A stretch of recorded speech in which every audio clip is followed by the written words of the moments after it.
तू क्या मेरे को लात मारा?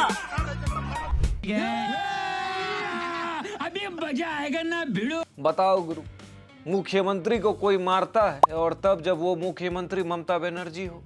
आज मन दुखी है मेरा, दिल के अरमान आंसुओं में बह गए हैं, क्योंकि सोचा नहीं था कि जय श्री राम के ऊपर भारी पड़ेगा जय बांग्ला का नारा।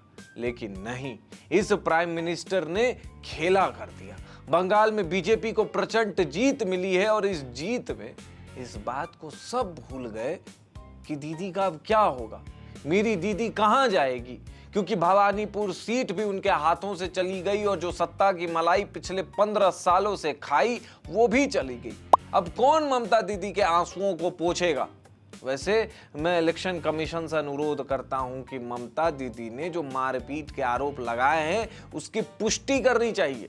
जितनी जल्दी हो सके काउंटिंग सेंटर के सीसीटीवी कैमरे में दर्ज इस घटना की फुटेज को पब्लिक करना चाहिए, क्योंकि बंगाल वांट्स टू नो कैसे उनकी दीदी को कोई लात मार सकता है। भाई वो दीदी है, बंगाल की शेरनी है, कौन मार सकता है?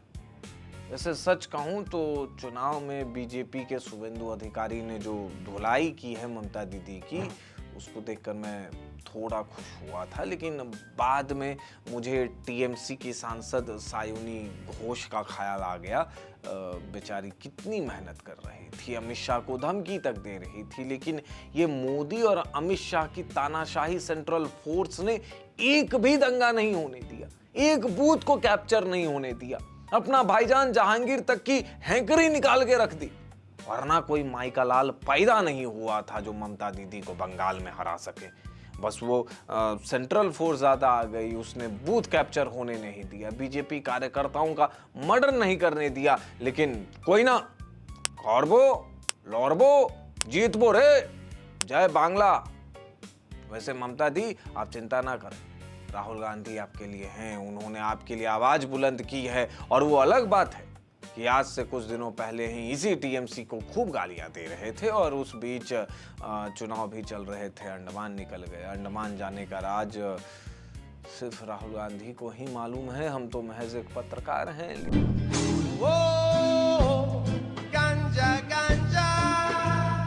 लेकिन चिंता नहीं करने का, राहुल गांधी मैदान में उतर चुके हैं, इसलिए दीदी चिंता नहीं कीजिए आप। अगले चुनाव में वो आपको टिप्स देंगे कि कैसे 10 में से भी कम सीट लाना है और कैसे निर्लज होकर बंगाल और असम चुनाव नतीजों को फैब्रिकेटेड बता देना है, केरल की जीत को स्वीकार कर लेना है। ऐसा भी हो सकता है कि केरल में कोई प्राइवेट चुनाव आयोग हो राहुल गांधी का, इसलिए वहां वो जीत सके, वरना चुनाव आयोग तो बिक गया है। चुनाव आयोग की इतनी हैसियत कहां कि वो राहुल गांधी के सामने खड़े हो सके। ममता बनर्जी के हौसले को बुलंद करने के लिए जेएनयू कैंपस में खुले में पेशाब करने के आरोपी कन्हैया कुमार ने भी ट्वीट किया है। शायद इस ट्वीट से ममता बनर्जी को संबल मिले, क्योंकि जिनका रिकॉर्ड सिर्फ हारने का हो वही आदमी तो बता सकता है कि किस टॉवल से मुंह पोंछने से चेहरे पे लाल धब्बे नहीं आते। सच कहूं तो मैं रवीश कुमार और राजदीप सरदेसाई के इंतजार में हूं कि कब उनका खून खौलेगा और वो बोलेंगे कि ज्ञानू ने मैच जिता दिया। कब खून खौलेगा रे तेरा? कब खून खौलेगा रे तेरा?